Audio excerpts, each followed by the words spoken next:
Exercise 3.5 question number 1 में हमसे कहा गया which pair of linear equations has unique solution, no solution और infinitely many solution. If unique solution find it by cross multiplication method.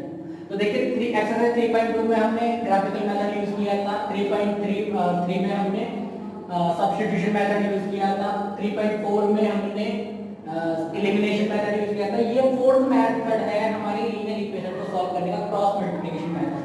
पहले formula देख लेते हैं। देखिए क्रॉस मल्टीप्लिकेशन के मैं फॉर्मूले में हमें सबसे पहले x रखना होता है, यहाँ पर x upon equal to y upon equal to 1 और अपॉन का साइन। देखिए फॉर्मूला इजी करने के लिए हमें ये चार वर्ड याद रखने पड़ेंगे। बकाव, बकाव चार लेटर याद रखिए इस तरह से। अब बकाव का जो शुरू के दो अक्षर है ना BC, उसे लिखते हैं यहाँ x के नीचे BC माइनस BC करके इस तरह से। ठीक, अब यहाँ पे लिखिए b क्या है 1 2 2 1 इस तरह से। तो ये x के फॉर्म में कितना जाएगा x upon b1 c2 minus b2 c1। ठीक, y के फॉर्म में लिखेंगे हम अगले दो लेटर ca, तो यहाँ लिखेंगे ca माइनस ca 1 2 2 1 इस तरह से। तो y upon c1 a2 minus c2 a1। Third आ जाएगा हमारा, दो लेटर पहुंच जाएंगे ए बी। तो पहले शुरू में ये, फिर ये और लास्ट में ये ए बी। तो A B minus A B 1 2 2 1। तो इस तरह से ये हमारा क्रॉस मल्टीप्लिकेशन मेथड का फॉर्मूला पता चल गया। x upon b1 c2 minus b2 c1, y upon c1 a2 minus c2 a1 और equal to 1 upon a1 b2 minus a2 b1। सबसे पहले मुझे इस वाले टर्म की कंपेयर इससे करनी है, फिर x की वैल्यू आ जाएगी, इसकी इससे कंपेयर करेंगे तो y की वैल्यू आ जाएगी। ठीक, हमसे सबसे पहले कहा गया है कि लीनियर इक्वेशन के यूनिक सॉल्यूशन है, नो सॉल्यूशन है, इनफाइनाइटली मेनी सॉल्यूशन है। तो देखिए तीन केसेस हैं हमारे। अगर a1 upon a2 not equal to b1 upon b2 होता है तो उस पेयर ऑफ लीनियर इक्वेशंस के यूनिक सॉल्यूशन होता है। यूनिक सॉल्यूशन मतलब एक सॉल्यूशन होगा, मतलब लाइन इस तरह से जा रही है। दूसरा केस था हमारा कि अगर a1 अपॉन a2 बराबर हो जाता b1 अपॉन b2 के और वो c1 अपॉन c2 के इक्वल हो जाता है तो उसके इनफाइनाइट सॉल्यूशन होते हैं। इनफाइनाइट सॉल्यूशन मतलब होता है कि लाइन हमारी इस तरह से होती है कि वो एक दूसरे के ऊपर जाती है, इस तरह से कॉन्सिडेंट है। तो ये सब इसके क्या हो जाता है, सॉल्यूशन मिल जाता है। ठीक, थर्ड केस होता है हमारा a1 upon a2 equal to b1 upon b2 के, तो है लेकिन c1 अपॉन c2 के इक्वल नहीं, तो इसका कोई सॉल्यूशन नहीं होता, नो सॉल्यूशन। क्योंकि ये जो लाइनें होती है ना दोनों, ये एक दूसरे के पैरेलल होती हैं और ये लाइन कभी भी एक दूसरे को नहीं काटेगी, इस वजह से इसका कोई सॉल्यूशन नहीं होता है। तो सबसे पहले पहला वाला पार्ट देखते हैं। इसमें हमने किया हुआ x माइनस 3y माइनस का 3। तो सबसे पहले मैं a1 b1 c1 की वैल्यू निकालूंगा, तो कंपेयर करेंगे हम इसकी a1x plus b1y plus c1 equal to 0। अच्छा, क्रॉस मल्टीप्लिकेशन मेथड जब भी हम करेंगे तो हमें सारे टर्म एक तरफ रखने, इक्वल टू 0 ही रखना है, तभी हम a1 b1 c1 की वैल्यू फाइंड कर सकते हैं। तो a1 हमारा कितना हो जाएगा 1, यहाँ पे x का कोएफिशिएंट कितना आ जाएगा 1 आ जाएगा। b1 कितना आ जाएगा माइनस का 3, y का कोएफिशिएंट कितना माइनस का 3, c1 हमारा कितना है माइनस का 3।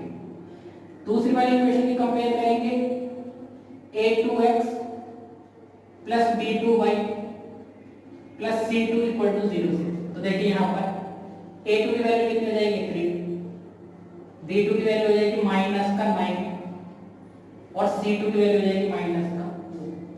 इस तरह से हमने वैल्यू फाइंड कर ली a1 b1 c1 a2 b2 c2 की सेकंड इक्वेशन से। अब देखिए a1 अपॉन a2 फाइंड करते हैं। तो a1 अपॉन a2 कितना हो जाएगा 1 upon 3, a2 upon sorry b1 upon b2 find करेंगे तो b1 हमारा कितना है माइनस का 3 और b2 हमारा माइनस का 9, माइनस माइनस कैंसिल 3 बच जाती है 3 9 तो आएगा 1 अपॉन 3। अब फाइंड करते हैं c1 अपॉन c2। तो c1 हमारा कितना माइनस का 3 और c2 हमारा माइनस का 2, ये कैंसिल हो जाएगा, कितना बचेगा 3 अपॉन 2।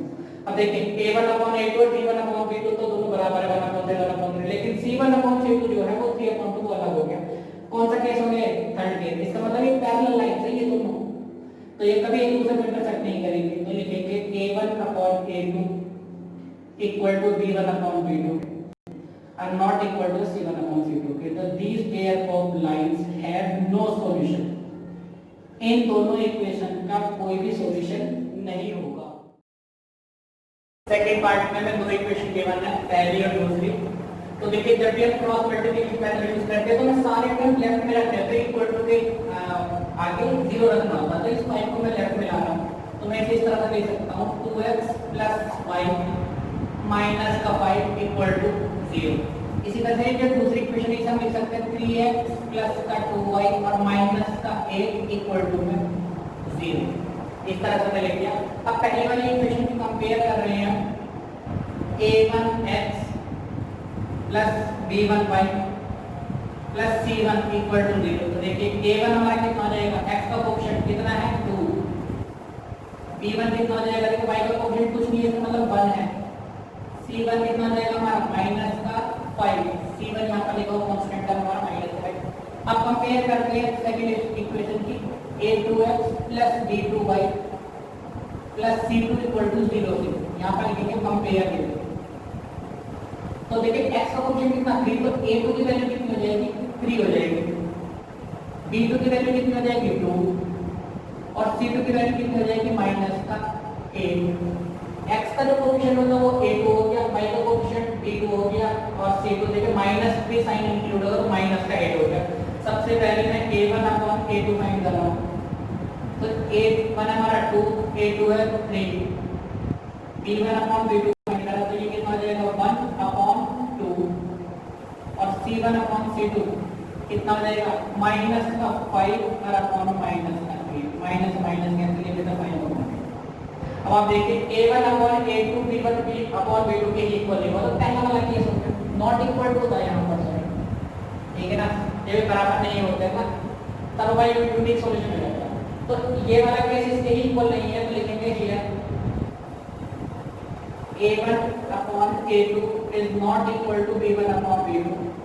तो इसके कितने सॉल्यूशन होंगे, यूनिक सॉल्यूशन मतलब एक सॉल्यूशन आएगा। सबसे पहले तो ये बताते हैं कि इसका यूनिक सॉल्यूशन का सॉल्यूशन है, ठीक है ना, तो ये इसका वन सॉल्यूशन हो गया।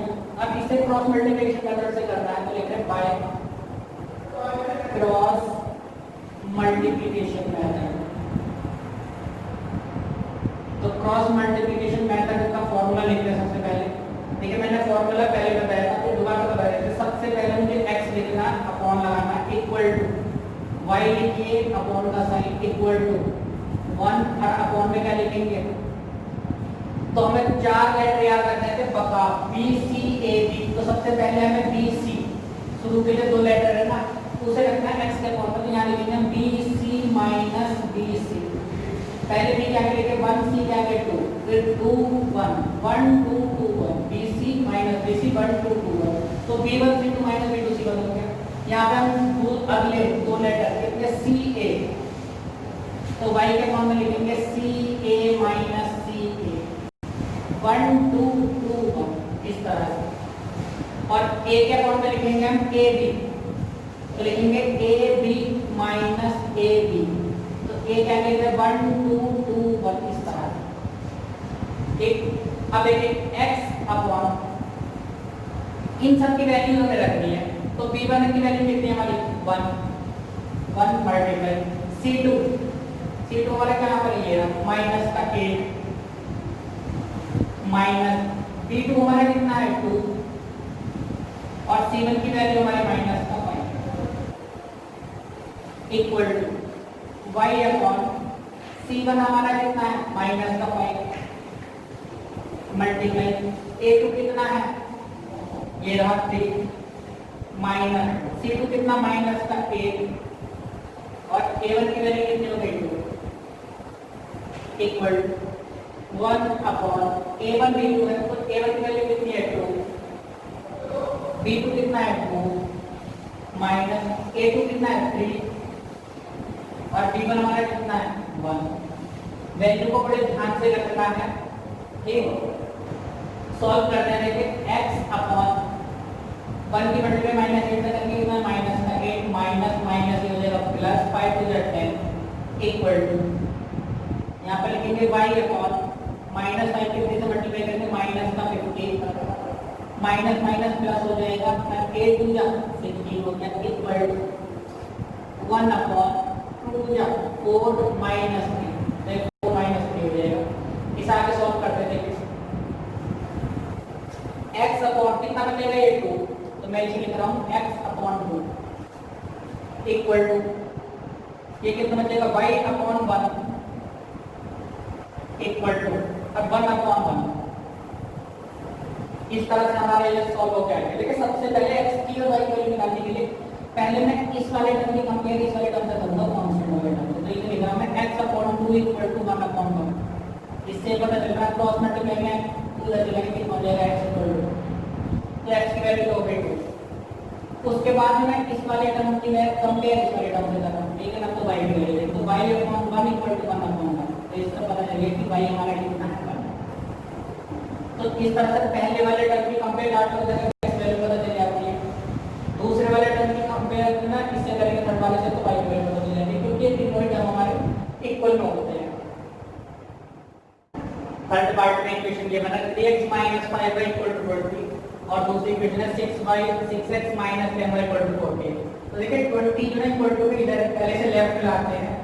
जब भी क्रॉस मल्टीप्लिकेशन से मेथड को सॉल्व करेंगे तो सारे टर्म हमारे लेफ्ट में होने चाहिए और राइट में सिर्फ 0 होना चाहिए। तो ये 20 इधर प्लस का था, लेफ्ट में आके माइनस का हो गया।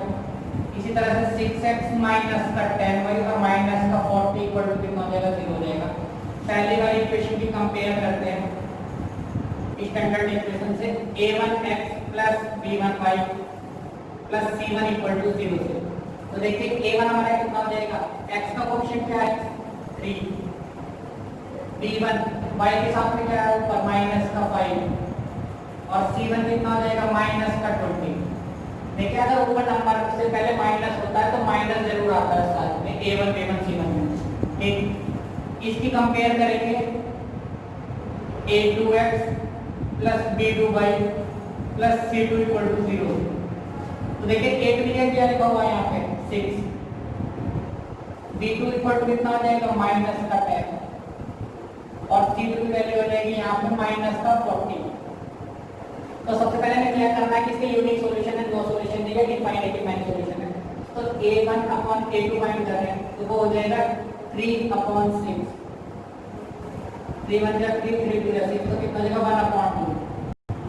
b1 अपॉन b2 फाइंड कर रहे हैं, तो कितना जाएगा माइनस का 5 अपॉन माइनस का 10, माइनस माइनस कैंसिल 5 1 जा 5 5 2 जा 10, 1 अपॉन 2 आ जाएगा। c1 अपॉन c2 माइनस का 20 माइनस का 40, तो देखिए माइनस से माइनस कैंसिल 20 1 जा 20 2 जा 40, तो 1 अपॉन 2। अब देखिए ये भी 1 अपॉन 2 है, ये भी 1 अपॉन 2 है, ये भी 1 अपॉन 2, तीनों ही जो रेशियो है वो इक्वल है। तो इसलिए वाला केस कौन सा हो गया, सेकंड वाला। इस वाला इसके इनफाइनाइट सॉल्यूशन लिखेंगे here a1 upon a2 equal to b1 upon b2 equal to c1 upon c2।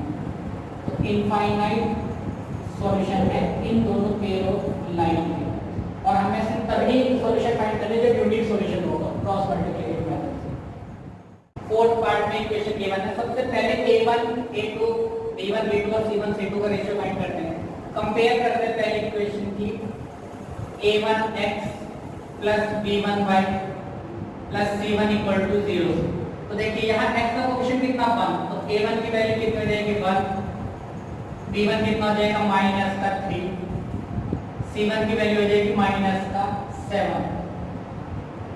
Second equation की कंपेयर करते हैं a2x plus b2y plus c2 equal to 0 से। तो देखिए x के साथ में क्या 3 है, तो यहाँ पे a2 की वैल्यू कितनी जाएगी 3, यहाँ y के साथ कंपेयर में क्या b2, तो यहाँ माइनस 3 है, तो b2 की वैल्यू जाएगी माइनस का 3 और c2 हो जाएगा कांस्टेंट टर्म माइनस का 15। रेशियो साइड करते हैं a1 अपॉन a2 कितना हो जाएगा, a1 की जगह 1 लिख दिया, a2 की जगह कितना जाएगा 3, b1 अपॉन b2, तो b1 अपॉन b2 हो जाएगा माइनस का 3 अपॉन माइनस का 3, माइनस से माइनस यहाँ से 3 1 जा 3, तो 1 अपॉन 1 आएगा। अब देखिए 1 अपॉन 3 है, ये 1 अपॉन 1, ये तो यही इक्वल नहीं है। c1 अपॉन c2 फाइंड कर देते हैं, माइनस का 7 अपॉन माइनस का 50, माइनस से माइनस कैंसिल 7 अपॉन 50, कोई भी किसी इक्वल नहीं है। तो लिखेंगे here a1 upon a2 is not equal to b1 upon b2। ठीक है ना, ये दोनों ही इक्वल नहीं है, इसका मतलब कौन सा सॉल्यूशन है, ये वाला केस है यूनिक सॉल्यूशन है, यूनिक सॉल्यूशन। और यूनिक सॉल्यूशन होता है तब हमें फाइंड करना क्रॉस मल्टीप्लिकेशन मेथड। तो यहाँ पे क्रॉस मल्टीप्लिकेशन मेथड लगा रहे हैं, बाय क्रॉस मल्टीप्लिकेशन मेथड। ठीक, फॉर्मूला लिख लेते हैं। तो ये हमारा x अपॉन, सबसे पहले में क्या याद रखना, BC, शुरू के दो टर्म BC, तो लिखेंगे BC माइनस BC। तो यहाँ देखो 1 2 2 1 इक्वल टू y अपॉन, फिर क्या याद रखना, CA, तो यहाँ आएगा CA minus CA 1 2 2 1 equal to, last में क्या आ जाएगा 1 अपॉन, फिर कितना आ जाएगा AB, तो ये जाएगा AB माइनस AB 1 2 2 1। तो ये हमारा क्रॉस मल्टीप्लिकेशन का फॉर्मूला होगा। देखिए वैल्यू पुट करते हैं यहाँ पे, x upon B1 C2, B1 की वैल्यू माइनस 3, C2 की है माइनस का 15, तो माइनस का 3 मल्टीप्लिकेशन माइनस का 15 माइनस B2 C1, तो माइनस 3 मल्टीप्लाई माइनस का 7, इस तरह से equal to y upon C1 A2, तो C1 हमारा है क्या, ये रहा माइनस का 7, A2 से मल्टीप्लाई करेंगे, ये हमारा 3 माइनस A1 C2, तो 1 मल्टीप्लाई माइनस का 15 equal to 1 upon A1 B2 minus B2 A1, तो A1 B2 1 मल्टीप्लाई माइनस का 3 माइनस A2 कितना है 3, उसकी मल्टीप्लाई किससे हो जाएगी माइनस 3 से। ठीक, सॉल्व करते हैं। देखिए x के फॉर्म में कितना जाएगा, माइनस 3 माइनस 15, तो कितना मल्टीप्लिकेशन प्लस का 45 हो जाएगा माइनस, ये देखिए कितने माइनस है 1 2 3, तो माइनस आएगा, minus minus plus plus minus minus 3 7 20 एक equal to y upon minus का 21 माइनस माइनस प्लस हो जाएंगे 15 15 इक्वल टू 1 अपॉन 1 की मल्टीप्लाई माइनस 3 से करें माइनस का 3 और 3 3 से कितना हो जाएगा 9। तो देखिए सॉल्व करते हैं इसे, x अपॉन 25 में से 45 में से 21 माइनस करेंगे 24 equal to y upon minus का 6 बचेगा यहाँ इक्वल टू 1 अपॉन 6 बचेगा। सबसे पहले इस x वाले टर्म की कंपेयर इस कांस्टेंट टर्म से कर रहे हैं, तो देखिए क्या जाएगा x upon 24 equal to 1 upon 6, ये 24 क्रॉस मल्टीप्लिकेशन में ऊपर जाएगा तो कितना आ जाएगा 24 अपॉन 6 1 जा 6 6 4 जा 20, तो x की वैल्यू आ जाएगी 2। ठीक, अब इस वाले टर्म की कंपेयर इससे कर रहे हैं तो कितना आ जाएगा y upon minus 6 equal to 1 upon 6, तो ये वाला जो माइनस 6 है क्रॉस मल्टीप्लाई में ऊपर चला जाएगा यहाँ और अपॉन में 6 6 1 जा 6, तो y की वैल्यू आ गई माइनस का 1। तो तीनों टर्म इक्वल होते हैं, तो पहले x की वैल्यू फाइंड करने के लिए x वाले टर्म की कंपेयर इस कांस्टेंट टर्म से करते हैं, फिर y वाले टर्म की कंपेयर इस कांस्टेंट टर्म से करते हैं, तो y की वैल्यू फाइंड करेंगे। क्वेश्चन नंबर 2 के फर्स्ट पार्ट में कहा गया है कि हमें a और b की वैल्यू फाइंड करनी है if linear equations have infinite number of solution, और इन दो लीनियर इक्वेशन के इनफाइनाइट नंबर ऑफ सॉल्यूशन। अगर देखिए इनफाइनाइट नंबर ऑफ सॉल्यूशन है तो ये वाला केस हमारा रहा होगा कि a1 upon a2 b1 upon b2 और c1 अपॉन c2 तीनों इक्वल रहे होंगे। तो पहले वाले इक्वेशन से a1 b1 c1 फाइंड कर रहे हैं compare with a1x plus b1y। देखिए पहले तो ना इस इक्वेशन को हम सारे टर्म लेफ्ट में ला रहे हैं, तो ये हो जाएगा हमारे 2x प्लस 3y माइनस का 7 इक्वल टू 0। जब भी कंपेयर करते हैं तो सारे टर्म हमारे लेफ्ट में होने चाहिए, इक्वल टू में सिर्फ 0 होना चाहिए। इसी तरह से देखिए दूसरी इक्वेशन में भी a minus B X plus A plus B Y, ये पूरा टर्म जो था ना राइट में था, ये उठ के इधर लेफ्ट में आ जाएगा, तो कितना आ जाएगा minus 3ab plus B minus का 2 इक्वल टू 0।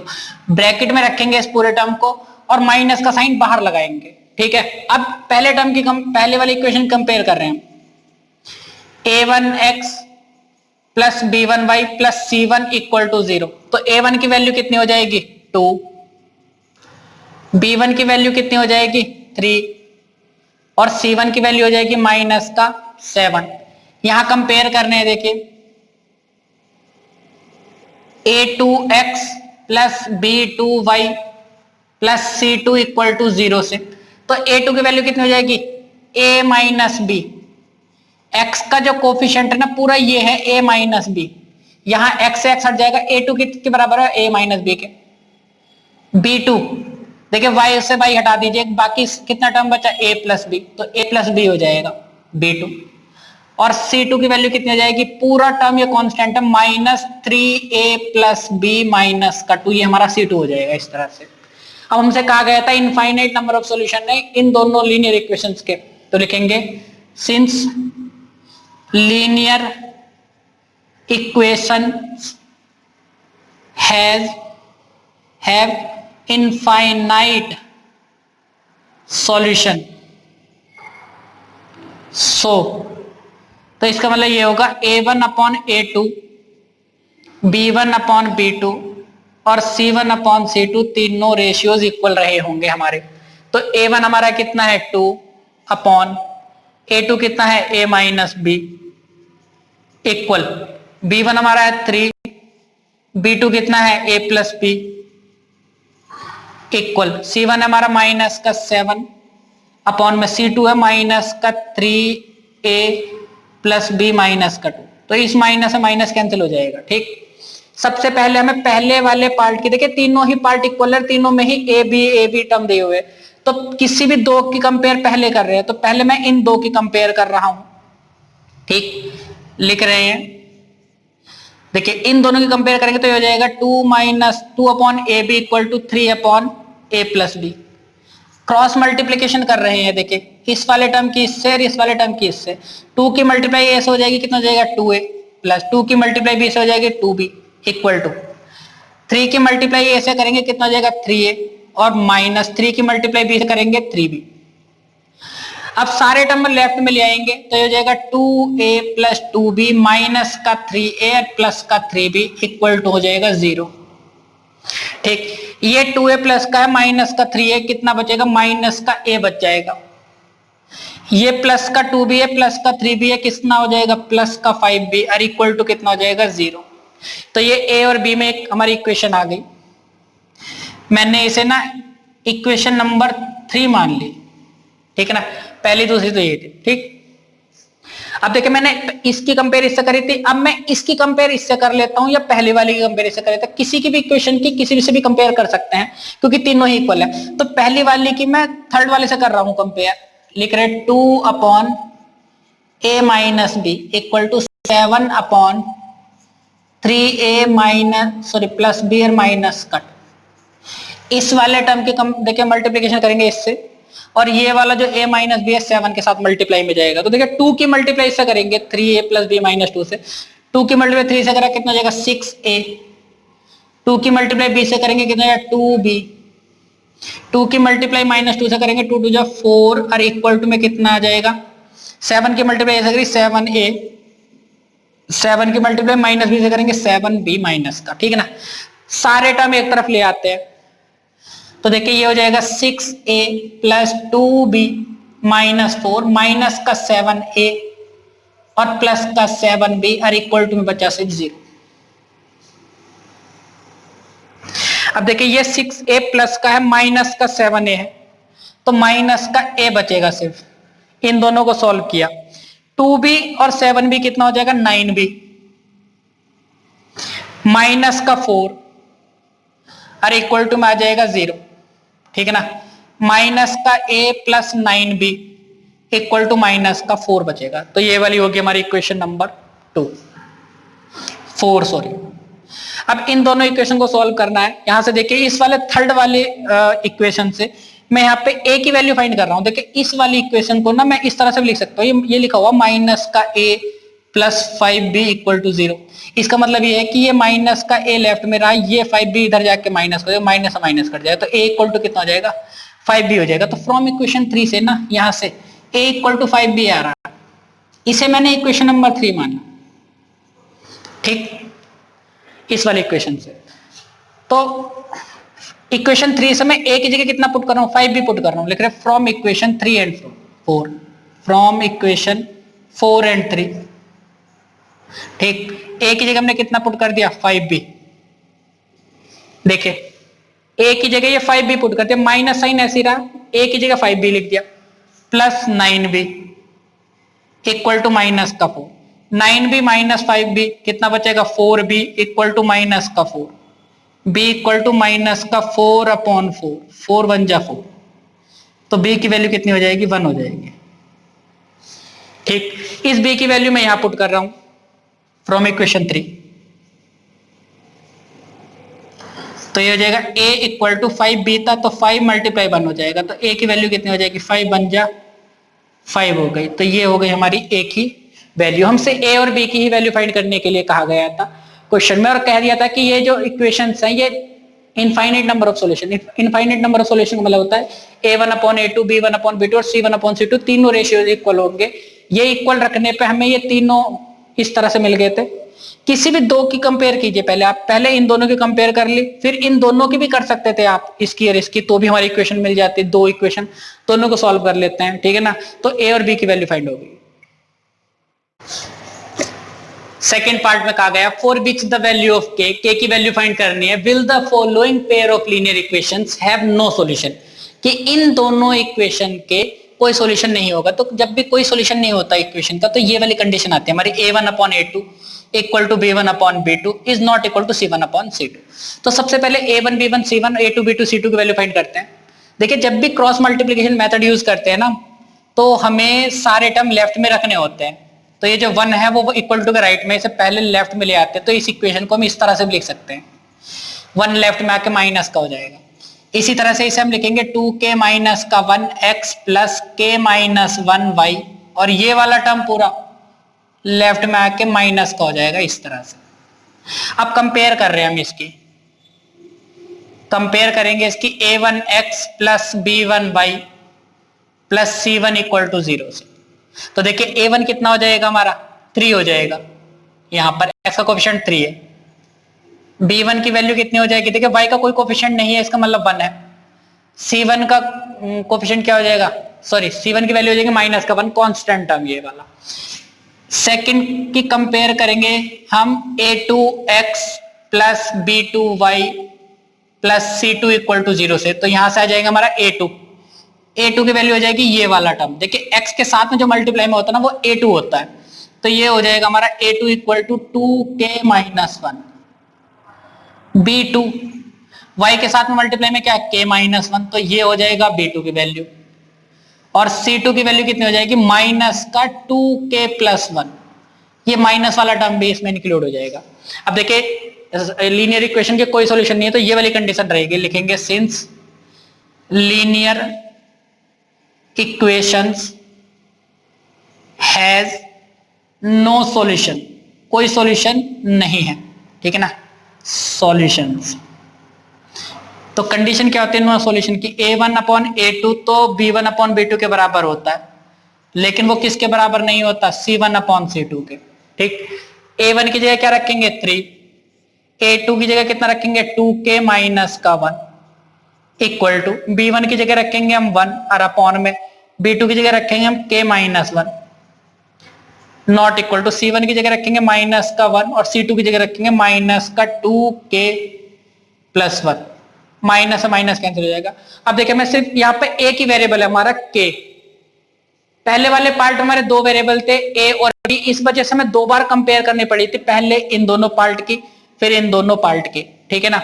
लेकिन यहाँ पे सिर्फ एक वेरिएबल है k, तो हमें एक ही कंपेयर करनी है, या तो आप इन दोनों की कंपेयर कर लीजिए या आप इन दोनों की कंपेयर कर लीजिए या पहले वाले टर्म की थर्ड वाले टर्म से कंपेयर कर लीजिए, ठीक है ना, वैल्यू फाइंड हो जाएगी। तो मैं शुरू के दो टर्म की कंपेयर कर रहा हूं, ये हो जाएगा 3 upon 2k minus 1 equal to 1 upon k minus 1। देखिए इस वाले टर्म की कंपेयर इससे हो जाएगी, मल्टीप्लाई इससे हो जाएगी, ये यहाँ मल्टीप्लाई में जाएगा, तो 3 की मल्टीप्लाई कैसे हो जाएगी, कितना जाएगा 3k, 3 की मल्टीप्लाई 1 से 3, 2k माइनस 1 की 1 से मल्टीप्लाई करेंगे तो हो जाएगा 2k माइनस का 1, k वाले टर्म हम लेफ्ट में ले आते तो 3k, ये 2k लेफ्ट में आके माइनस का हो जाएगा, माइनस का 1 माइनस 3 राइट में जाएगा प्लस का 3 हो जाएगा, तो k इक्वल टू आ जाएगा 2। कि अगर हम k की जगह 2 पुट कर देंगे ना तो इस वाली इक्वेशन के, इन वाली इक्वेशन के ना कोई सॉल्यूशन नहीं होगा। क्वेश्चन नंबर 4 में वर्ल्ड प्रॉब्लम दी गई है और हमसे कहा गया किसी भी एल्जेब्रिक मेथड से इन क्वेश्चन को सॉल्व करना है। कोई जरूरी नहीं कि आपको क्रॉस मल्टीप्लिकेशन मेथड से इसे सॉल्व करना है। तो कहा गया क्वेश्चन में a part of monthly hostel charge is fixed and the remaining depends on the number of days one has taken food in the mess. तो देखिए एक हॉस्टल में अगर कोई व्यक्ति रहता है तो उसे एक फिक्स्ड चार्ज तो देना ही देना है मंथली का, ठीक है ना। उसके बाद जो चार्ज लगेगा वो आप पर डे के हिसाब से जितना खाना खाएंगे उस हिसाब से चार्ज लगेगा। When a student A takes, कोई स्टूडेंट A वो फूड खाता है 20 डेज तो उसने ना हैज टू पे 1000 रुपीज, उसने 1000 रुपीज पे कर दिए। फिक्स्ड चार्ज भी उसमें इंक्लूड है और नंबर ऑफ डेज उसने जो 20 डेज खाना खाया था वो भी इंक्लूड है, ठीक है ना। Student B who takes food for 26 days pays rupees 1180 rupees as hostel charge. एक स्टूडेंट B है तो उसने फिक्स्ड चार्ज दिया, उसके अलावा 26 डेज खाना खाया तो उसने पेड किया उसने 1180 रुपीज, ठीक है ना। Find the fixed charge and the cost of food per day, ठीक। तो सबसे पहले मैं इसमें फिक्स्ड चार्ज को लेट कर रहा हूं और cost of the food per day तो लिख रहे हैं let fixed charge be rupee x and cost of food per day equal to rupee y. कि भैया x रुपए तो फिक्स्ड चार्ज है वो तो मंथली आपको देना ही देना है, इसके अलावा अगर आप पर डे खाना खाते तो y रुपये आपको चार्ज देना पड़ेगा। तो अकॉर्डिंग टू क्वेश्चन देखिए दो बात कही गई है, एक तो स्टूडेंट ए के लिए कही गई है, उससे एक इक्वेशन बनेगी। कहा गया है कि student A takes food for 20 days, तो देखिए फिक्स्ड चार्ज तो उसे देना ही देना है, तो x रुपीज हमारा फिक्स्ड चार्ज है वो तो देना ही देना है।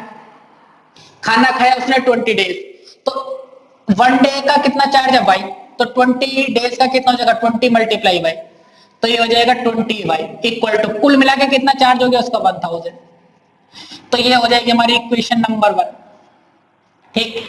स्टूडेंट बी से हमारी एक इक्वेशन बनेगी, उसने खाना खाया था 26 डेज, देखिए फिक्स चार्ज तो उसे देना ही देना है और 26 डेज का जो चार्ज लगेगा ना उसका खाना खाने का वो लगेगा, एक दिन का y है 26 का कितना हो जाएगा 26y इक्वल टू और कुल मिलाकर जो चार्ज हुआ था वो हुआ था 1180। ये हो जाएगा हमारा सेकंड इक्वेशन। अब ये दो इक्वेशन हमें मिल गई लीनियर इक्वेशन, इन्हें सॉल्व करना किसी भी अलजेब्रिक मेथड से। तो देखिए सबसे अच्छा तरीका है, इसमें x के कोएफिशिएंट एक जैसे है तो हम इसे एलिमिनेशन मेथड से सॉल्व कर रहे हैं। एलिमिनेशन मेथड से सॉल्व करने के लिए सिर्फ हमें इनके x के कोएफिशिएंट देखने होते हैं। यहाँ x का कोएफिशिएंट 1 है, यहाँ पर भी 1 है, यहाँ y का 26 है, इससे कोई मतलब नहीं। एक वेरिएबल के कोएफिशिएंट एक जैसे होने चाहिए, तो ये 1 है, उनके साइन भी अलग अलग होने चाहिए। ये प्लस है, ये प्लस है, तो हमें यहाँ पर क्या करना सब्ट्रैक्ट करना है। सब्ट्रैक्ट जब करेंगे तो जो हमारी सेकंड इक्वेशन होती है ना उसके सभी साइन चेंज हो जाते हैं। तो यहाँ हो जाएगा देखिए प्लस था माइनस हो गया, ये प्लस था ये माइनस हो गया, ये प्लस था ये भी माइनस का हो गया, ठीक है ना। सभी साइन दूसरे वाले इक्वेशन में चेंज हो जाते हैं। अब इन्हें ऐड करेंगे, देखिए ये प्लस का एक्स ये माइनस का एक्स ये कैंसिल हो जाएंगे। इन्हें हटाने के लिए हमने इसके साइन चेंज किए थे। अब देखिए ये 20y प्लस का माइनस का 26y है, माइनस का 6y बचेगा इक्वल टू 1180 में से 1000 माइनस करेंगे तो माइनस का 180, दोनों तरफ माइनस था कैंसिल हो गया। y इक्वल टू 180 और अपॉन में कितना आ जाएगा 6, 6 1 जा 6, 6 3 जा 18 और इक्वल टू में कितना आ जाएगा 30 आ जाएगा y। इसका मतलब ये हो कि पर डे अगर आप खाना खाओगे ना तो 30 रुपीज आपको चार्ज देना पड़ेगा पर डे का, ठीक है ना। फिक्स्ड चार्ज फाइंड करते हैं तो y की वैल्यू किसी भी इक्वेशन में पुट कर दीजिए। मैंने पहली वाली इक्वेशन में पुट कर दी तो लिखेंगे फ्रॉम इक्वेशन 1, तो ये थी हमारी x प्लस 20y, तो लिखेंगे x प्लस 20y की जगह 30 पुट कर देंगे तो 20 multiply 30 equal to 1000। x plus दोनों की मल्टीप्लाई करेंगे 2 3 या 6 00 इक्वल टू 1000।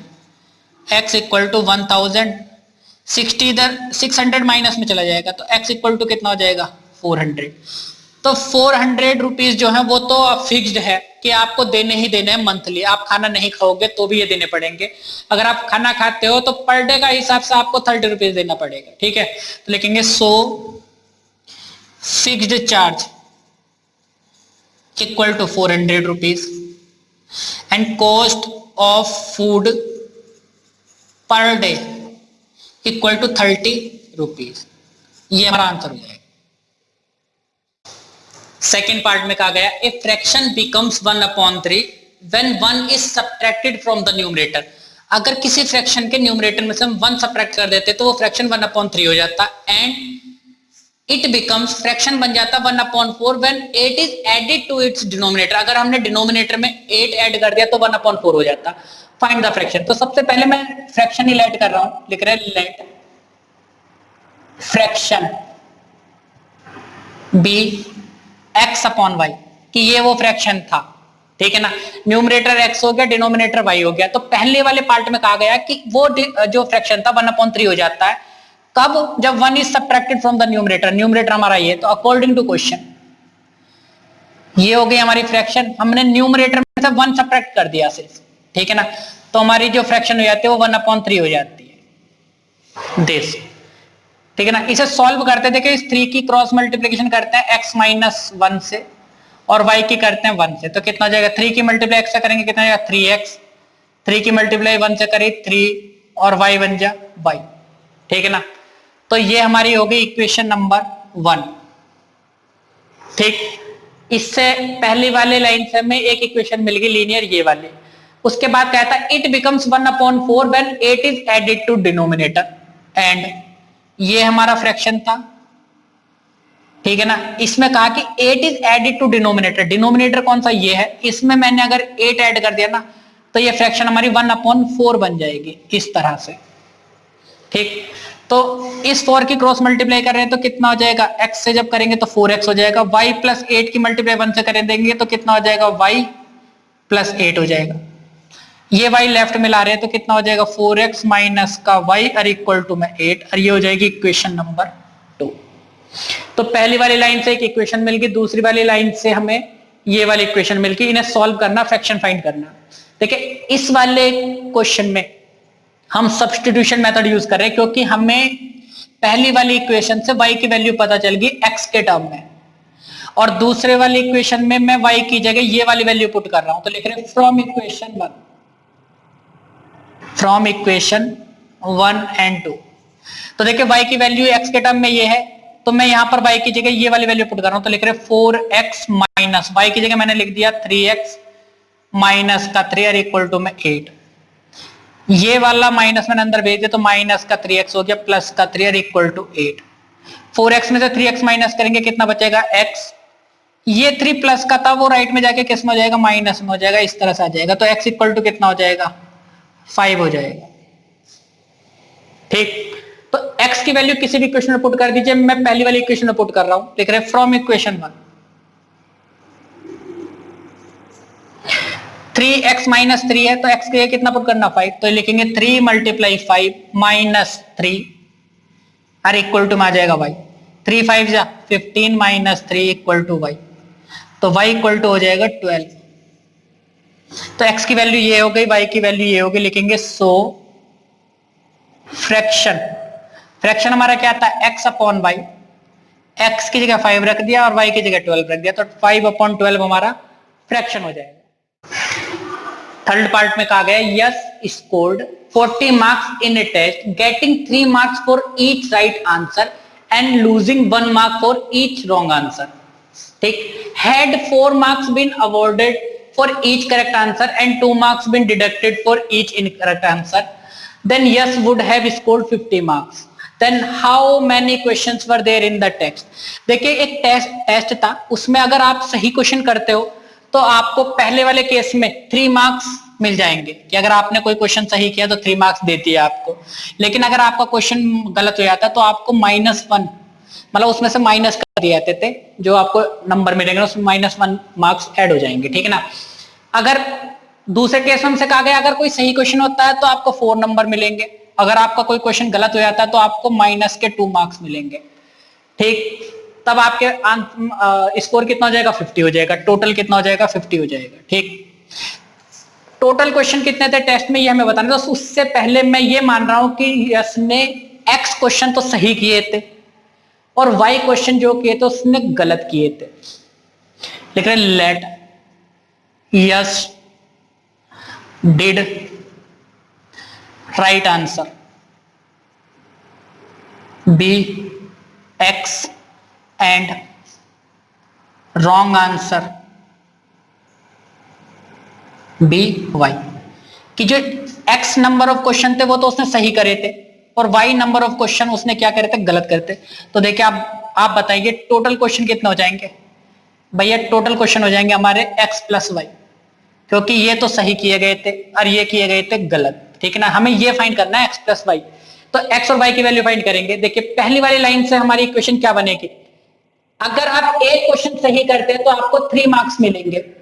तो आपने कितने सही क्वेश्चन करे, एक्स, तो टोटल आपको जो मार्क्स मिलेंगे ना वो मिलेंगे 3 मल्टीप्लाई एक्स, 3x, ये आपको मार्क्स मिल जाएंगे। लेकिन आपने कुछ गलत क्वेश्चन भी करे तो जो आपको मार्क्स मिले हुए हैं ना उसमें से आपका हर एक क्वेश्चन पे 1 नंबर गलत हो जाएगा गलत क्वेश्चन के लिए, ठीक है ना। अब उसने वाई क्वेश्चन गलत करे थे, ठीक है ना। अब एक क्वेश्चन पे तो माइनस का सॉरी एक क्वेश्चन पे कितने कम हो रहे हैं हमारे, 1 मार्क्स कम हो रहे हैं। तो वाई क्वेश्चन पे कितने हो जाएंगे, वाई मार्क्स कम हो जाएंगे। तो जो आपको मार्क्स मिले थे ना उसमें से आपके वाई मार्क्स कम भी हो जाएंगे, तब जाके कुल मार्क्स हमारे 40 हो गए। दोबारा समझेंगे इस लाइन को, हर एक सही क्वेश्चन पे आपको 3 मार्क्स दिए जा रहे हैं। तो आपने x क्वेश्चन सही करे थे, 3 की मल्टीप्लाई x हो जाएगी तो 3x मार्क्स आपको मिल गए। लेकिन गलत क्वेश्चन पर आपके मार्क्स कटेंगे, वो कटेंगे जितने आपको मिले हैं ना उसमें से आपको कम करने पड़ेंगे। आपने क्वेश्चन कितने गलत करे, y, एक क्वेश्चन पे 1 नंबर कम हो रहा है तो y क्वेश्चन पे y नंबर कम हो जाएंगे। तो 3x में से y माइनस कर देंगे तब आपके नंबर कितने बचे, 40। ये हमारी पहली वाली इक्वेशन हो गई, ठीक। बिल्कुल इसी तरह से सेकंड लाइन में कहा गया had 4 marks been awarded for the correct answer, अगर 4 नंबर दिए जाते सही क्वेश्चन पे तो देखिए एक क्वेश्चन पे कितने मिल रहे हैं, 4 मार्क्स। x क्वेश्चन सही थे अगर करता तो उसे कितने मार्क्स मिलते, 4x मार्क्स मिल जाते, ठीक है ना। सही क्वेश्चन पे 4 मार्क्स मिलेंगे तो एक क्वेश्चन पे 4 है तो x क्वेश्चन पे कितने मार्क्स मिलेंगे, 4x। लेकिन उसमें से माइनस भी करने गलत आंसर के, और 2 मार्क्स जो है वो डिडक्ट किए जा रहे हैं हर एक गलत क्वेश्चन पे। तो एक क्वेश्चन पे कितने मार्क्स कम हो रहे हैं, 2, ठीक है ना। तो 2 पे कितने हो जाएंगे, 4, और y पे कितने हो जाएंगे, 2 मल्टीप्लाई y, ठीक है ना। क्योंकि 2 नंबर कम हो रहे हैं एक क्वेश्चन पे तो y क्वेश्चन पे कितने मार्क्स कम हो जाएंगे, 2 मल्टीप्लाई y, तो वो इतने मार्क्स में से कम हो जाएंगे 4x में से, तब जाके आपके मार्क्स कितना है, 50। यस के मार्क्स 50 आए, ठीक है ना। आ रही है बात समझ में। पहली इक्वेशन में कहा गया था 3 मार्क्स तो मिलते हैं सही क्वेश्चन पे तो 3x हो जाएंगे टोटल मार्क्स, लेकिन कुछ सब्ट्रैक्ट करना पड़ेगा जितने आपने गलत किए गए हैं क्वेश्चन उसके मार्क्स। तो 1 मार्क्स जो ना हर एक क्वेश्चन के गलत हो रहे हैं, कट रहे हैं, तो y क्वेश्चन आपने गलत करे तो y मार्क्स आपके कम हो जाएंगे, कुल मिलाकर 40 बचे। 4 मार्क्स आपको जो ना हर एक सही क्वेश्चन में मिल रहे हैं तो 4x हो जाएगा हमारे मार्क्स, और उसमें से 2 मार्क्स जो ना कम हो रहे हैं हर एक क्वेश्चन पे, तो 2 मल्टीप्लाई y, ये मार्क्स हमारे कम हो जाएंगे, तब जाके कितने मिलेंगे हमारे, 50 मार्क्स। तो ये हो गई हमारी इक्वेशन नंबर 2, ठीक। एलिमिनेशन मेथड से इसे सॉल्व करते हैं। तो देखिए यहाँ y का कोफिशिएंट, x का कोफिशिएंट क्या है 3, यहाँ 4, यहाँ y का कोफिशिएंट 1 है, यहाँ 2 है। तो मैं इस वाली इक्वेशन की 2 से मल्टीप्लाई कर रहा हूं तो y का कोफिशिएंट यहाँ कितना हो जाएगा, 2 हो जाएगा, सेम इसके जैसा। तो लिख रहे हैं मल्टीप्लाई इक्वेशन 1/2, 2 से मल्टीप्लाई करते। तो देखिए 2 से जब मल्टीप्लाई करेंगे ना तो पूरी इक्वेशन की होगी, यहां से आता है 2 की मल्टीप्लाई 3 से करी कितना, 2 3 just 6x माइनस 2 की मल्टीप्लाई y से करी 2y इक्वल टू 2 की मल्टीप्लाई 40 से करेंगे 80। ये लिखा मैंने, ऐसे करके नहीं दिखाना आपको, ठीक है ना। अब इस वाली इक्वेशन को हमने नीचे उतार लिया इस तरह से, ये हो जाएगा 50। ये हमारी इक्वेशन नंबर 3 हो गई थी, ये इक्वेशन 2। अब आप देखिए y के कोफिशिएंट दोनों के एक जैसे हो गए। तो एलिमिनेशन मेथड में हमें कोफिशिएंट एक जैसे बनाने होते हैं और उनके साइन भी अलग अलग करने होते हैं, ये भी माइनस का, ये भी माइनस, हमें इसके साइन भी चेंज करने हैं। तो नीचे वाली इक्वेशन के साइन चेंज करेंगे, यहाँ लिखेंगे सबट्रैक्ट, और सबट्रैक्ट जब लिखते हैं तो नीचे वाली इक्वेशन के सभी साइन चेंज हो जाते हैं। ये प्लस का था ये माइनस हो गया, ये माइनस था ये प्लस हो गया, ये प्लस था ये माइनस हो गया, सभी के साइन चेंज कर देते हैं। अब देखिए ये माइनस का 2y प्लस का 2y ये कैंसिल हो जाएगा।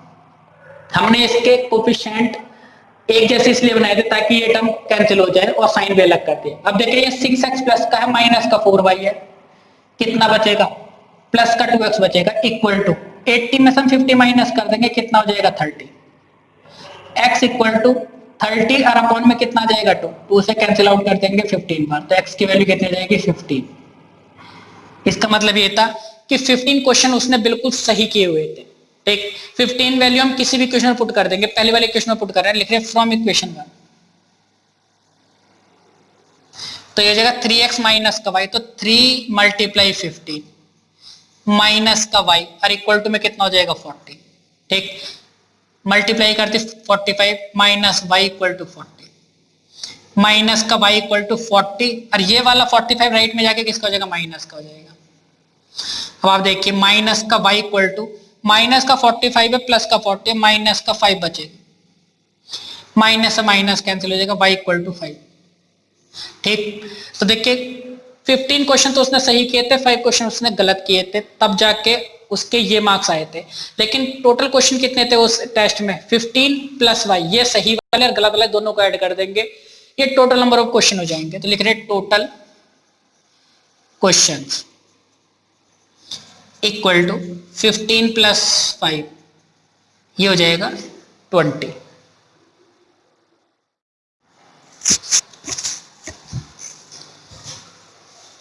फोर्थ पार्ट में कहा गया place A and B are 100 kilometre apart on a highway. एक दो प्लेसेस है वो 100 किलोमीटर दूरी पर है एक दूसरे से। One car start from A and another start from B at the same time. एक कार जो ना ए से स्टार्ट होती है और एक बी से स्टार्ट होती है। इन दोनों पॉइंट के बीच की दूरी जो है वो 100 किलोमीटर है। तो एक कार तो स्टार्ट होती है ए से, एक कार स्टार्ट होती है बी से। ठीक, if the car travels in the same direction, अगर वो सेम डायरेक्शन में चलती है, मतलब ए जो कार है वो इधर तरफ चल रही है, बी कार भी इधर की तरफ चल रही है सेम डायरेक्शन में, तब दे मीट इन 5 आवर्स, तो वे 5 आवर्स में मिलेंगे। If they travel towards each other, अगर कार ए इधर को चल रही है और कार बी इधर को, एक दूसरे की तरफ को, दे मीट इन 1 आवर, और वो यहां पर कहीं 1 घंटे बाद मिल जाएंगे। What are the speeds of two car? दोनों कार की स्पीड क्या है ये हमें फाइंड करना। देखिए इस तरह के क्वेश्चन जो होते हैं ना कि कार सेम डायरेक्शन में चल रही है, कार अलग अलग डायरेक्शन में चल रही है, तो इस वाले केसेस में हमें रेस्पेक्टिव स्पीड निकाल लेते हैं, तो उससे क्वेश्चन हमारा इजी हो जाता है। देखिए रेस्पेक्टिव स्पीड होती क्या है, अगर कोई कार या कोई भी मोटरसाइकिल, ठीक है ना, अगर वो दोनों एक दूसरे की तरफ को चल रहे हैं टुवर्ड्स ईच अदर, मान लीजिए यहां से कार ए है, ये x किलोमीटर पर आवर की स्पीड से आ रही है, ये वाली y किलोमीटर पर आवर की स्पीड से इधर की तरफ आ रही है, दोनों एक दूसरे की तरफ आ रही है, तो इन दोनों की रेस्पेक्टिव स्पीड जो हो जाएगी वो दोनों का एडिशन हो जाएगा, मतलब x plus y kilometre per our हो जाएगी। ठीक है ना, अगर वो दोनों एक दूसरे की तरफ आ रही है, अगर दोनों एक ही डायरेक्शन में चल रही है कि भैया ये वाली कार भी इधर जा रही है, ये वाली कार भी इधर जा रही है x किलोमीटर पर आवर, और ये जा रही है y किलोमीटर पर आवर, ठीक है ना, तो इन दोनों की रेस्पेक्टिव स्पीड जो हो जाएगी ना, वो जो ज्यादा स्पीड है ना वो वाली पहले लिख देंगे x minus y kilometre per our हो जाएगी। ठीक है, इस तरह से हम रेस्पेक्टिव स्पीड फाइंड करते हैं। और हमारे पास एक फॉर्मूला होता है स्पीड इक्वल टू डिस्टेंस और अपॉन में क्या हो जाएगा टाइम। ये वाला फॉर्मूला तो हमारा फिजिक्स में पढ़ा होता है बहुत छोटी कक्षाओं में। ठीक, तो इस वाले फॉर्मूले का यूज करेंगे। तो सबसे पहले मैं उन दोनों कार की स्पीड लेट कर रहा हूं, लिखेंगे let speed of car A be x kilometre per hour and speed of car B y kilometre per hour. ठीक है जी, अब देखिए उनकी रेस्पेक्टिव स्पीड ये हो जाएंगे अगर वो दोनों एक तरफ चल रही है। लिखेंगे when car travels towards each other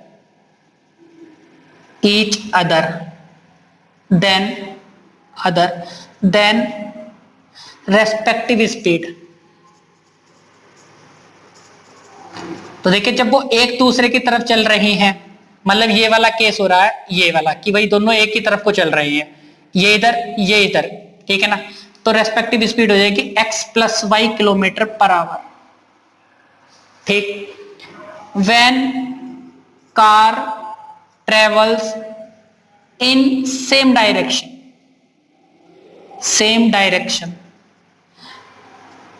than respective speed of cars equal to, तो वो हो जाएगी x minus y kilometre per hour. हमने ये मान लिया कि भैया पहली वाली कार की जो चाल है वो ज्यादा है, ठीक है ना। जब वो दोनों एक ही डायरेक्शन में चलेगी, देखिए x भी, ये वाली कार भी इधर चल रही है, ये वाली कार भी इसी डायरेक्शन में चल रही है, तो रेस्पेक्टिव स्पीड ये हो जाती है अकॉर्डिंग टू क्वेश्चन। अब यहां से हम जो ना इक्वेशन बनाएंगे, तो हमारा फॉर्मूला होता है speed equal to distance upon time. तो पहली वाली इक्वेशन जो है कि हमसे कहा गया था कि if car travels in the same direction, पहले वाले में सेम डायरेक्शन कहा गया था, सेम डायरेक्शन जब होती है तो स्पीड हमारी ये है, तो स्पीड मैंने यहां लिख दी इक्वल टू, देखिए स्पीड ये वाली इधर लिख दी है, सेम डायरेक्शन वाला केस था, तो सेम डायरेक्शन में जब चलती स्पीड ये हो जाती है equal to distance upon time. तो डिस्टेंस कितनी है दोनों के बीच की, 100 किलोमीटर है, और अपॉन में टाइम कितना लग रहा है उसमें, जब वो एक ही डायरेक्शन में जा रहे हैं, दे मीट इन 5 आवर्स, तो 5 हमने यहां रख दिया। ठीक, स्पीड ये हो गई। अब तो सिर्फ रेस्पेक्टिव स्पीड रखनी है हमें, speed equal to distance upon time, 5 1 जा 5, 5 2 जा 10 और 0, तो x minus y equal to 10 20। ये इक्वेशन नंबर 1 होगी। और दूसरी वाली लाइन में क्या कहा गया, if they travel towards each other, तो टुवर्ड्स ईच अदर जब है तो वो देखिए रेस्पेक्टिव स्पीड कितनी है, x प्लस वाई, तो स्पीड मैंने इधर रखी equal to distance upon time, तो डिस्टेंस तो हमारी 100 किलोमीटर ही है, अपॉन टाइम कितना लग रहा है 1 किलोमीटर, तो अपॉन में मैंने 1 रख दिया, तो x प्लस वाई कितना हो जाएगा हमारा 100 हो जाएगा। ये हो गई इक्वेशन नंबर 2। ठीक, रेस्पेक्टिव स्पीड फाइंड कीजिए, और simple speed equal to distance upon time, speed equal to distance upon time, दो हमें केस गिवन होंगे, दो इक्वेशन आ जाएंगे, सॉल्व करना है। देखिए ऊपर नीचे रख के सॉल्व करते हैं, क्यों, क्योंकि x का कोएफिशिएंट भी 1 है, यहाँ पर भी 1, यहाँ y का भी 1 है, यहाँ y का 1, तो x minus y equal to 20 और x plus y equal to 100। आप देखिए y का कोएफिशिएंट 1 और ये प्लस और एक माइनस ऐड कर देंगे इसे, तो ये कैंसिल हो जाएंगे, x और x कितना हो जाएगा 2x, और ये कितना हो जाएगा 120, x इक्वल टू 120 और अपॉन में 2, 2 1 जा 2, 2 6 जा 12 0, तो x की वैल्यू कितनी आ जाएगी 60 आ जाएगी। इसका मतलब ये हुआ कि जो पहली वाली कार है ना वो 60 किलोमीटर पर आवर की स्पीड से चल रही है। x की वैल्यू किसी भी इक्वेशन में पुट कर देते, 1 में कर रहे हैं फ्रॉम इक्वेशन 1, तो x की जगह हम रख देंगे 60 माइनस वाई इक्वल टू 20, ये y राइट में चला जाएगा प्लस का हो जाएगा, ये 20 लेफ्ट में ला रहे हैं तो माइनस का हो जाएगा, तो y इक्वल टू कितना हो जाएगा 40। तो जो कार B की स्पीड है वो 40 किलोमीटर पर आवर है, लिख देंगे speed of car A 60 kilometre per hour, speed of car B equal to 40 kilometre per hour. Fifth part में कहा गया था area of rectangle gets reduced by 9 square unit if its length is reduced by 5 unit and breadth is increased by 3 units. If we increase the length by 3 units and the breadth by 2 units, the area increases by 67 square unit. Find the dimension of the rectangle. तो सबसे पहले मैं rectangle की dimension late कर रहा हूं, लिखूंगा let length of rectangle be x metre या यूनिट लिख दिया, कुछ यूनिट नहीं दिया तो यूनिट लिख दिया, and breadth be y unit, ठीक है ना। कोई इस तरह का रेक्टेंगल है कि भैया उसकी लेंथ तो हो गई हमारी एक्स और ब्रेथ हो गई वाई, तो अब इसका एरिया कितना हो जाएगा लेंथ इंटू ब्रेथ, इसका मतलब एक्स और वाई हो जाएगा, इस तरह से एक्स मल्टीप्लाई वाई लिखेंगे। So area equal to x y square unit, क्योंकि लेंथ इंटू ब्रेथ क्या हो जाता है उसका एरिया हो जाता। अब अकॉर्डिंग टू क्वेश्चन देखिए पहली वाली लाइन में क्या कहा गया था कि एरिया जो रेक्टेंगल का ना वो रिड्यूस्ड कम हो जाता है 9 स्क्वायर यूनिट। कब? If its length is reduced by 5। अगर हम लेंथ में 5 कम कर दे, अभी तो लेंथ हमारी कितनी है, x की है, और x यूनिट में से अगर मैंने 5 माइनस कर दिया तो हमारी लेंथ कितनी बचेगी, ये बचेगी। ठीक, मल्टीप्लाई ब्रेथ, ब्रेथ में हम क्या कर रहे हैं, इंक्रीज कर रहे हैं 3 यूनिट, तो मैंने ब्रेथ हमारी कितनी थी 5 और उसमें मैंने 3 इंक्रीज कर दिया। इस तरह से समझिए कि लेंथ हमारी इस बार कम हो गई और ब्रेथ हमने बढ़ा दी इस तरह से। ठीक, तो हमारा रेक्टेंगल इस तरह से हो गया कि भाई ये हो गया x माइनस 5 लेंथ हो गई और y प्लस 3 क्या हो जाएगी, ब्रेथ। तो अब इसका एरिया कितना हो जाएगा, इन दोनों की मल्टीप्लाई, ठीक है ना, x प्लस 3 और multiply y, sorry x minus 5 था ना, माइनस 5 और y प्लस 3, इस तरह से। लेकिन हमसे कहा गया था कि जो एरिया है ना वो 9 स्क्वायर यूनिट रिड्यूस्ड हो गया है। पहले हमारा एरिया कितना था, इतना था, अब उसमें से 9 माइनस कर दीजिए तो इतना एरिया बचा। दोबारा देखिए, अगर मैंने लेंथ को 5 यूनिट रिड्यूस्ड कर दिया, कम कर दिया, लेंथ हो गई x माइनस 5, पहले लेंथ x थी, x माइनस 5 हो गई, और हमारी जो ब्रेथ थी वो इंक्रीज कर दी मैंने 3 यूनिट, तो y प्लस 3 हो गया। तो लेंथ इनटू ब्रेथ, अब जो एरिया आना चाहिए था ना तो वो हमारा रिड्यूस्ड हो गया, तो पहले वाले एरिया से 9 स्क्वायर यूनिट मतलब कम हो गया। पहले हमारा एरिया था x5, उसमें से 9 माइनस हो गए। अब देखिए सॉल्व करते, x की मल्टीप्लाई y से करेंगे कितना हो जाएगा xy, x की मल्टीप्लाई 3 से करेंगे कितना हो जाएगा 3x, माइनस 5 की मल्टीप्लाई y से करेंगे माइनस का 5y, और माइनस 5 की मल्टीप्लाई 3 से करेंगे माइनस का 15, इक्वल टू xy और माइनस का 9। ये भी xy है, ये भी xy, दोनों तरफ है, कैंसिल हो जाएंगे, कितना बचेगा सिर्फ 3x माइनस का 5y और माइनस का 9 था, ये वाला 15 था जाके प्लस का हो गया, तो 3x माइनस का 5y और इक्वल टू कितना बचेगा, प्लस का 6। ये हो जाएगी हमारी इक्वेशन नंबर 1। देखिए दूसरे लाइन में क्या कहा गया, if we increase the length by 3 unit, अगर हम लेंथ को 3 यूनिट इंक्रीज कर देते हैं तो भाई पहले लेंथ कितनी थी x, और अब कितनी हो जाएगी x प्लस 3, क्योंकि हमने उसमें इंक्रीज कर दिया, और ब्रेथ को भी हमने 2 यूनिट इंक्रीज कर दिया, तो y प्लस 2, तो जो एरिया है वो 67 स्क्वायर यूनिट इंक्रीज हो गया। तो पहले एरिया हमारा कितना था xy, और वो 67 इंक्रीज हो गया, तो प्लस कर दिया हमने इस तरह से। इसे सॉल्व करते, देखिए अब लेंथ हमारी कितनी होगी थी x प्लस 3 और ब्रेथ कितनी होगी थी y प्लस 2, तो इन दोनों की मल्टीप्लाई जो है वो जो हमारा एरिया था ना 67 इंक्रीज हो गया, तो x प्लस 5 और प्लस 67 लिख दिया।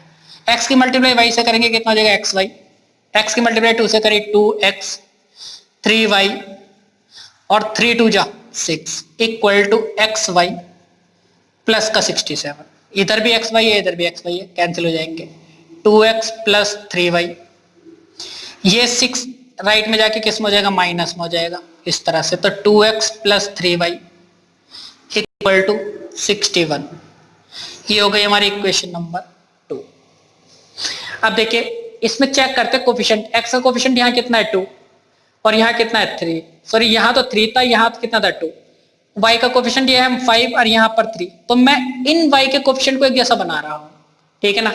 तो देखिए ये 5 है, ये 3 है, तो इन दोनों का एलसीएम कितना हो जाएगा 15। तो इसका मतलब ये हुआ कि मुझे इस इक्वेशन को तो 3 से मल्टीप्लाई करनी है, इस y का जो कोफिशिएंट है ना 3 था, तो इस वाली इक्वेशन को 3 से मल्टीप्लाई कर देंगे, इस y का कोफिशिएंट 5 था, तो इस वाली इक्वेशन को मैं 5 से मल्टीप्लाई कर दूंगा। तो देखिए 3 5 जा 15 हो जाएगा, यहाँ 5 3 जा 15 हो जाएगा, तो y के कोफिशिएंट एक जैसे हो जाएंगे। तो पहली वाली इक्वेशन को 3 से मल्टीप्लाई कर रहे हैं, लिख रहे हैं multiply equation 1 by 3 and equation 2 by 5, ठीक है ना। पहली वाली इक्वेशन को 3 से मल्टीप्लाई करें तो सभी टर्म से मल्टीप्लाई होगी। देखिए 3 3 जा 9x माइनस 3 5 जा 15y इक्वल टू 3 6 जा 18, और ये हो गई हमारी इक्वेशन नंबर 3। इस वाली इक्वेशन को 5 से मल्टीप्लाई करें, 5 2 जा 10x 5 3 जा 15y, और 5 की मल्टीप्लाई 61 से करें, 5 1 जा 5 और 5 6 जा 30, ये हो जाएगी हमारी इक्वेशन नंबर 4।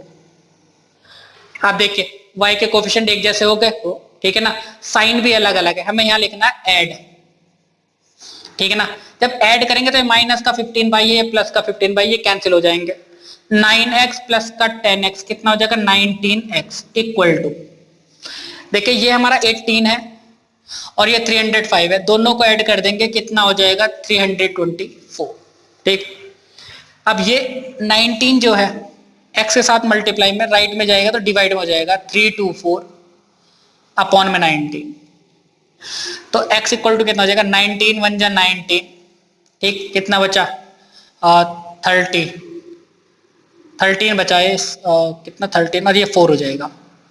तो 19 के टेबल में ये तो नहीं आता, चेक करते हैं कहीं पर क्या गलती हुई है। ये सॉरी 8 और 5 13 हुआ था ये, तो ये था हमारा इतना, ठीक, 3 2 3 हो गया।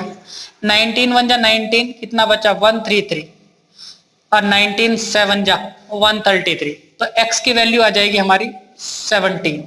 ठीक, और x की वैल्यू किसी भी इक्वेशन में पुट कर देते हैं, मैंने पहली वाली इक्वेशन में पुट कर दी, ये यहाँ पे लिखना नहीं होता है, तो सिर्फ हिंट के लिए था। तो लिख रहे फ्रॉम इक्वेशन 1, तो जहां पर भी x है वहां पर हम 17 पुट कर देंगे, लिखेंगे 3 × 17 माइनस 5 इक्वल टू 6। वैल्यू अगर एक फाइंड हो जाती है आप उसे किसी भी इक्वेशन में पुट कर सकते हैं, यहाँ भी जहां आप जितने भी इक्वेशन होगी किसी में पुट कर दीजिए, दूसरे वेरिएबल की वैल्यू आ जाती है। 7 3 जा 51 माइनस का 5y और इक्वल टू 6, ये 5y हम राइट में ले जा रहे हैं तो प्लस का हो जाएगा, ठीक, 6 लेफ्ट में आके किसका हो जाएगा माइनस का, इस तरह से 45 इक्वल टू 5y और y इक्वल टू ये 5 मल्टीप्लाई में तब y के साथ में और यहाँ आके किस में हो जाएगा डिवाइड में, 5 9 जा 45, तो y की वैल्यू कितनी हो जाएगी हमारी 9 हो जाएगी। ठीक है ना, इसका मतलब ये हुआ कि लेंथ तो हमारी हो जाएगी 17 यूनिट। ठीक है ना, देखिए अगर हमसे मीटर सेंटीमीटर वगैरह कुछ नहीं दिया होता क्वेश्चन में तो हम यूनिट लिख देते हैं उसके आगे, और ब्रेथ हो जाएगा ये हमारी 9 यूनिट।